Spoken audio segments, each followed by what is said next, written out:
So welcome to काका classes. Now हम लोग अभी जो टॉपिक डिस्कस किए थे इसके पहले वाले क्लासेस में, वो तीन चीज से रिलेटेड डिस्कस किए थे। एक चैलेंजेस जो लैंग्वेज टीचिंग में होता है, उसके बाद एरर्स, ठीक है, कि क्या क्या एरर्स है। कल की क्लास में हमने देखा था एरर्स और उसके टाइप और उसके सोर्सेस की कहाँ से वो जनरेट होते हैं वो एरर, और टीचर को वो समझना बहुत ज्यादा जरूरी होता है। और उसके बाद जो डिस्कस किए थे वो तीन टाइप के डिसऑर्डर डिस्कस किए थे: डिसलेक्सिया, डिसकैलकुलिया, डिसग्राफिया, अफेजिया। ठीक है, तो ये सब जो डिसऑर्डर्स है ये सारे हमने समझा था। अब हम कुछ क्वेश्चंस देखते हैं जो इन टॉपिक से रिलेटेड पूछते हैं। टॉपिक्स के मतलब जो क्वेश्चंस है मैंने उसी तरीके से रखा है जो आपने कल पढ़ा है उसके अकॉर्डिंग, उसी में थोड़ा मॉडिफाई होके वो क्वेश्चंस पूछते हैं। ठीक है, तो हमने अभी इजी रखा है तो आपको एक रिकॉल हो जाएगा। जैसे फर्स्ट वाला क्वेश्चन जो इसमें है वो क्या है, एक केस स्टडी टाइप का क्वेश्चन है जिसमें ये बोला है कि देयर इज अ स्टूडेंट, एक स्टूडेंट है जो हिंदी मीडियम से पढ़ा हुआ है। ठीक है, क्या किया हुआ है, हिंदी मीडियम से पढ़ा हुआ है, ये हिंदी मीडियम से पढ़ा हुआ है।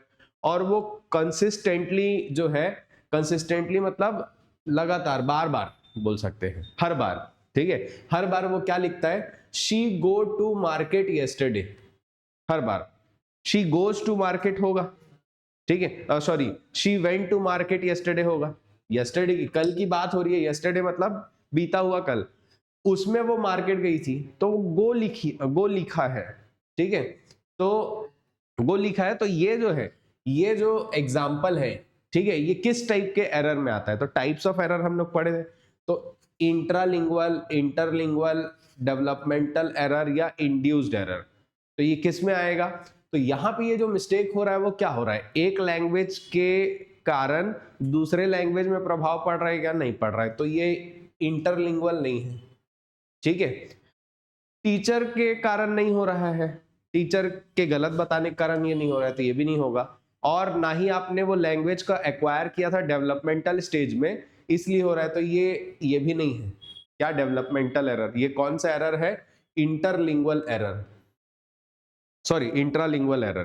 कहने का मतलब उस लैंग्वेज के रूल्स को ओवर जनरलाइज करने के कारण, ठीक है, कुछ ज्यादा ही हम उसको क्या जनरल फॉर्म में ले लिए हैं, तो उसके कारण वो एरर हो रहा है, तो इंटरलिंगुअल एरर है।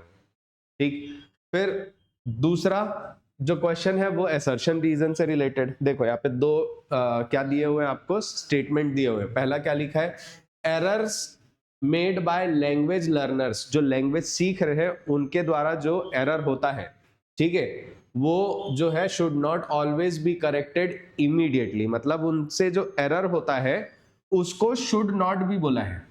शुड नॉट मतलब उसको नहीं करना है, ठीक है, कब, इमीडिएटली करेक्ट नहीं करना है। इमीडिएटली मतलब तुरंत करेक्ट नहीं करना है एरर को। तो हाँ, ये सही बात है कि तुरंत एरर को करेक्ट नहीं करना चाहिए। ठीक, तो ये असर्शन जो है वो क्या है, सही है। रीजन को देख लेते हैं, error are systematic and reflects the learners developing interlanguage. मतलब एरर जो है वो ये सिस्टमेटिक, एरर जो है वो सिस्टमेटिक होता है और वो रिफ्लेक्ट करता है कि लर्नर जो है वो क्या कर रहा है, डेवलप कर रहा है, वो लैंग्वेज को सीखने में डेवलपिंग स्टेज में है, तभी तो वो एरर हो रहा है। तो ये जो एरर है, सॉरी, ये जो स्टेटमेंट है सेकंड वाला, ये भी क्या है, सही है। दोनों स्टेटमेंट सही है। अब यहाँ पे वाई लगा के देखोगे, अगर आप क्यों पूछोगे कि ऐसा क्यों नहीं करना चाहिए, क्यों नहीं करना चाहिए, क्योंकि उससे उसका फ्लो टूट जाएगा और वो सिस्टमेटिक डेवलपमेंट नहीं हो पाएगा। अगर आप किसी बच्चे को एरर होते हुए तुरंत इमीडिएट करेक्ट कर रहे हो, तुरंत में ही रोक रोक के, तो उसका जो फ्लुएंसी है वो क्या हो जाएगा, रुक जाएगा, और वो सिस्टमेटिक तरीके से उसका क्या नहीं होगा, डेवलपिंग नहीं होगा, किसका, उस लैंग्वेज का। तो इसका मतलब ये जो ए है और आर है दोनों सही था, और आर जो है उसका क्या है, करेक्ट एक्सप्लेनेशन है। तो इसका आंसर कौन सा आएगा, ए, ये ऑप्शन नंबर ए, कि आर उसका क्या था, करेक्ट एक्सप्लेनेशन, सही उसका क्या था, परिभाषित कर रहा था सही तरीके से क्यों ऐसा है। ठीक है, अब आते हैं थर्ड क्वेश्चन पे। थर्ड क्वेश्चन में फिर से केस स्टडी है जिसमें बोला है रिया एक क्लास 3 की स्टूडेंट है। क्लास 3 इसलिए, देखो अब क्लास 3 दिया हुआ है तो ये सहायक शिक्षक वाले में आता है। अगर आप सिलेबस देखोगे तो सहायक शिक्षक और शिक्षक का सिलेबस ऑलमोस्ट पूरा सेम है इंग्लिश पेडागोजी का, तो उसमें क्लास 3 वाले भी क्वेश्चंस हो सकते हैं, क्लास 8 वाले भी हो सकते हैं। ठीक है, सिलेबस सेम है तो टॉपिक तो आपको कवर करना ही है ये सब। तो दोनों में काम आएगा ये, ठीक। रिया एक क्लास 3 की स्टूडेंट है जो क्या करती है, लेटर्स को रिवर्स करती है, बी को डी लिखती है, डी को बी लिखती है, और धीरे धीरे पढ़ती है, स्लोली। क्या करती है, स्लोली पढ़ती है, एकदम धीरे धीरे। साथ ही साथ में वो जोर से पढ़ना क्या करती है, अवॉइड करती है। अवॉइड मतलब उसको कोशिश करती है कि ना ही पढ़ूं, ठीक है, जोर जोर से।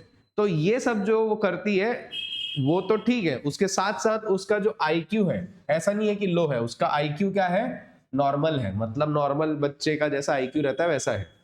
तो ये जो डिसऑर्डर है रिया में, ठीक है, ये रिया में जो डिसऑर्डर शो हो रहा है वो किस टाइप का डिसऑर्डर है।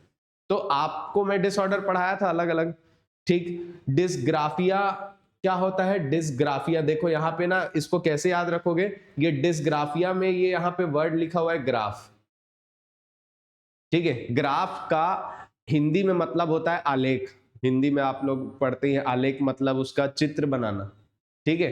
तो ग्राफ मतलब होता है जहां पे आप ऐसे डिजाइन बनाते हैं, सिंबल्स बनते जाता है, ऐसा कुछ बनेगा या ऐसा कुछ बनेगा, ये सब ग्राफ में बनता है। और ये सब सिंबल्स ही क्या बनते हैं, लेटर बनते हैं आपके, ये ए या फिर ये उल्टा यू, ऐसे ये सब लेटर्स बन रहे हैं। तो डिसग्राफिया मतलब क्या, जहां पे वो लेटर्स को बनाने में दिक्कत आएगा, मतलब कि हैंडराइटिंग में प्रॉब्लम होगा, तो डिसग्राफिया वाला है, ऐसे करके याद रखना आप, तो आपको समझ आ जाएगा, ठीक है। डिसग्राफिया हैंडराइटिंग वाला, यहाँ पे कुछ हैंडराइटिंग वाला है क्या, नहीं है, ठीक। ये डिसकैलकुलिया, ये कैलकुलस, ये कैलकुलस, ये दिख रहा है कैलकुलिया, कैलकुलेटर, तो कैलकुलेटर का वो कैलकु लिखा हुआ है, ठीक है। कैलकु लिखा लिखा मतलब कि नंबर से रिलेटेड है, और किससे, मेजरमेंट से, सॉरी कैलकुलेशन से रिलेटेड है।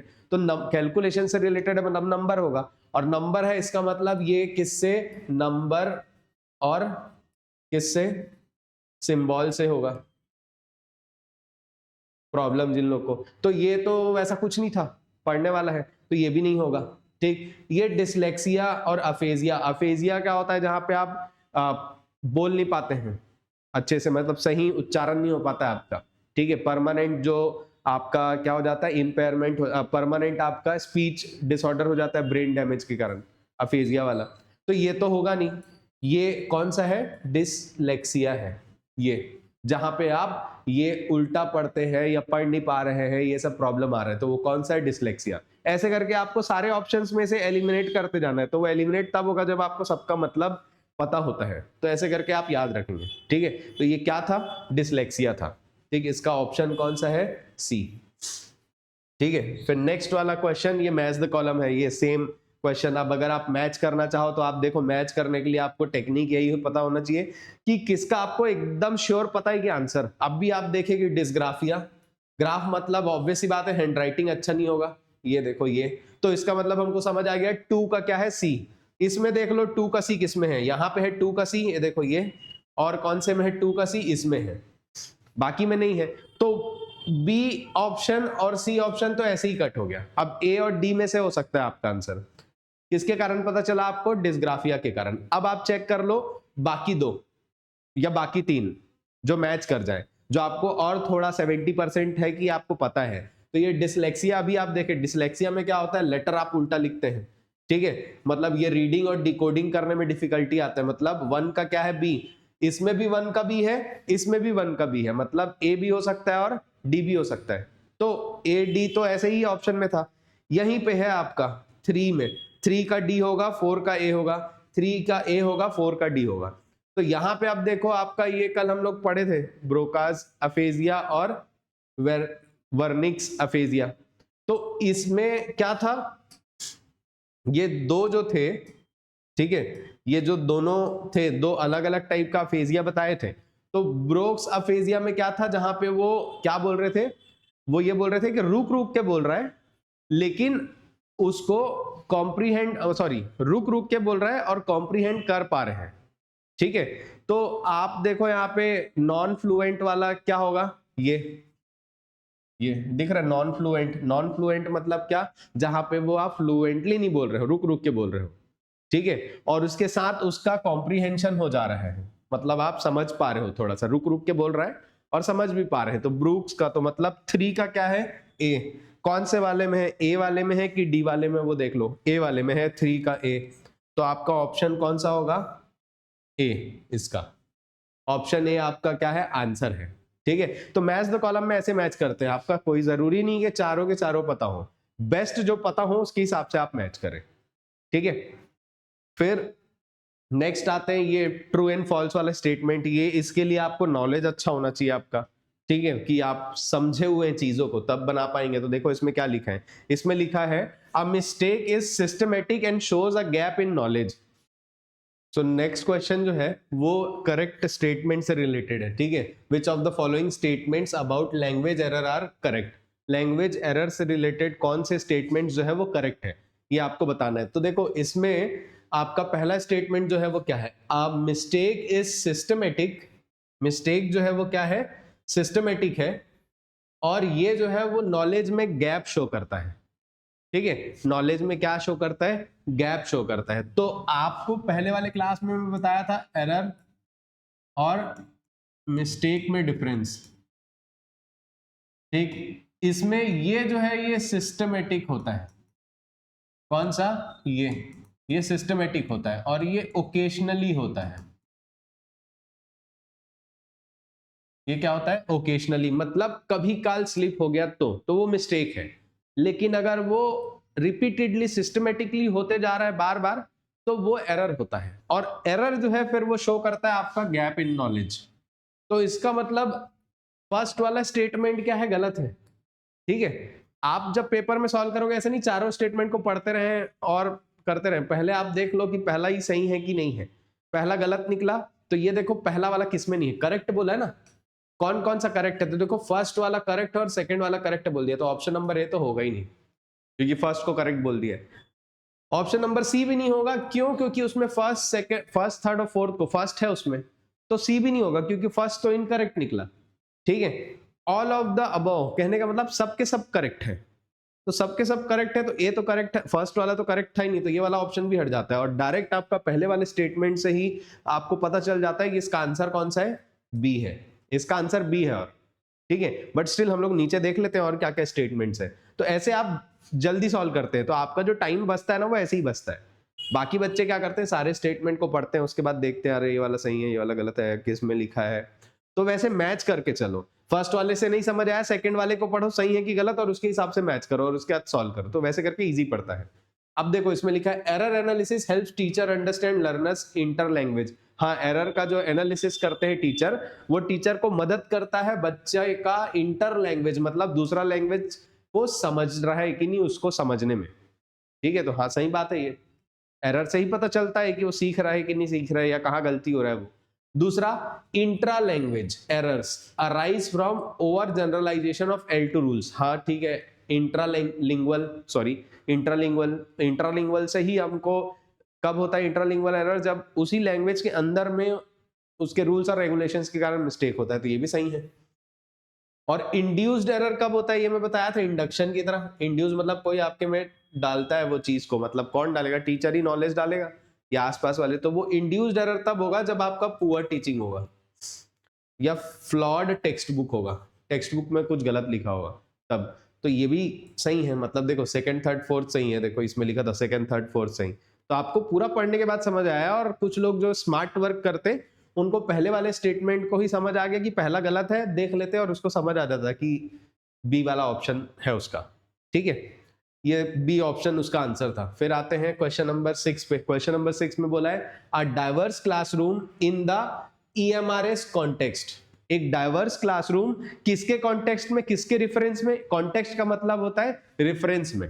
ठीक है, उसको दर्शाते हुए, मतलब उसको रोल मॉडल की तरह लेते हुए। किसको, अभी किसको रोल मॉडल की तरह लेने बोल रहा है, EMRS को। EMRS क्या है, एकलव्य स्कूल। ठीक है, एकलव्य स्कूल, ये EMRS के थ्रू EMRS स्कूल को बोलते हैं।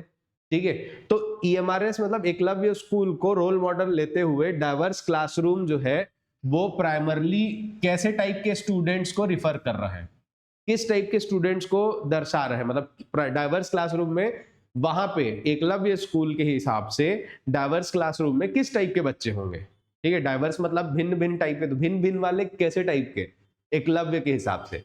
तो पहला from different economic background only, नहीं ऐसा नहीं है, इकोनॉमिक बैकग्राउंड वाले बच्चे नहीं रहते, इकोनॉमिक बैकग्राउंड डिफरेंस वाले प्राइवेट स्कूल में आपको मिल जाएंगे, ठीक है, middle class, lower middle class, upper middle class, ऐसे सब मिल जाएंगे आपको, इकोनॉमिक बैकग्राउंड वाले एकलव्य वाले में नहीं आते, मतलब मेन रेफरेंस में देखे तो।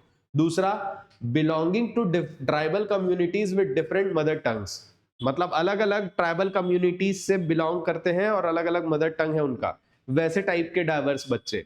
तो हाँ, एकलव्य वाले ऐसे ही बच्चे हैं, ठीक है, एकलव्य स्कूल में ऐसे ही, ट्राइबल स्कूल है एकलव्य, मतलब ट्राइबल के बच्चों को पढ़ाने के लिए जो स्कूल सेंट्रल गवर्नमेंट के द्वारा खोला गया अलग से, मिनिस्ट्री ऑफ ट्राइबल एजुकेशन के अंदर, ठीक है, वो एकलव्य स्कूल है जिसमें ट्राइबल के बच्चों को चयन करके लिया जाता है और उनको वहां पढ़ाया जाता है, ठीक है। तो ये यहाँ पे ट्राइबल कम्युनिटीज वाले ही बच्चे आते हैं, फिर ये इकोनॉमिक बैकग्राउंड वाला डिफरेंस नहीं रहता, ना ये level of intelligence main reference है उनका, ना ही ये डिफरेंट सब्जेक्ट्स अलग अलग पढ़ते हैं, वो वाले सब्जेक्ट के हिसाब से डाइवर्स नहीं है, वो किस हिसाब से डाइवर्स है, अलग अलग ट्राइबल कम्युनिटीज के बच्चे आते हैं वहां पे, ठीक है। तो ईएमआरएस के रेफरेंस में डाइवर्स क्लासरूम का मतलब ये है, ट्राइबल कम्युनिटी वाला, ठीक। फिर नेक्स्ट अगर देखोगे तो असर्शन रीजन फिर से क्या लिखा है, मदर टंग L1, मतलब जो हमारा मदर टंग है, first language, should be completely avoided in language classroom, मतलब पूरी तरीके से, ठीक है, कंप्लीटली अवॉइडेड मतलब पूरी तरीके से,